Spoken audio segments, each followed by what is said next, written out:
Duh, panik gembos pisan. Dalane duit kok. Panik gembos. Dalane munggah pisan.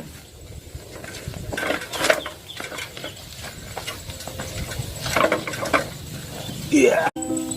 Sopo kae? Sopo kae ning kono kok utal-util ning kono kae sajake kae mencurigakan kae. Nyapa cah kae? Sik tak delok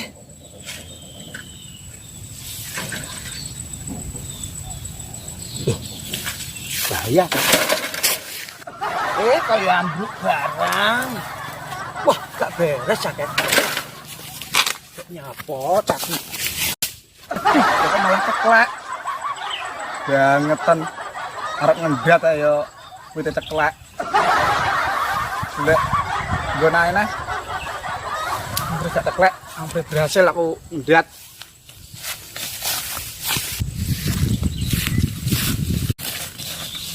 Iki iki gek nyapa iki lho.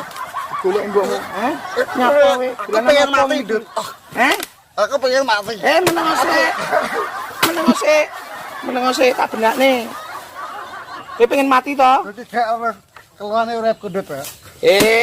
Nyapa kok iso kaya ngono kuwi ya? Terus ono uripmu dhewe aja ngurusi uripku. Sadar. Eling. Nyapa kok sampai kaya ngene lakonmu iki lho, digoleki mbokmu. Rong dina ngongkon tangga-tangga ngewangi goleki lah kok jebule kowe ning kene mau dolanan ngenekan. Jawamu pengen mati kowe. Duku kalah. Kok mbok losoro ae ndut kowe becak paten ono ae. Kowe iki aja ndisiki kersa. Jangkamu isih dawa. Ayo melu aku.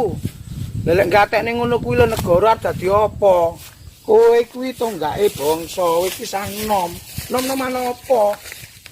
Arep beterokne sapa? Awal mulane iki kepiye? Enek masalah apa? Kowe duwe kanca ya cerita.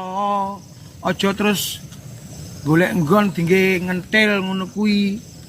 Terus piye masa depane bangsa lek wong kaya awakmu kabeh ngono kuwi? Apa masalahe wis duwe kanca ya kudune curhat, cerita. Kowe gak roh karep pundut. Karepmu piye? Terus dadi aku no paling ya kaya aku ngene iki. Lah iya gantung diri. Lah kok iso ngono? Asal mulane piye?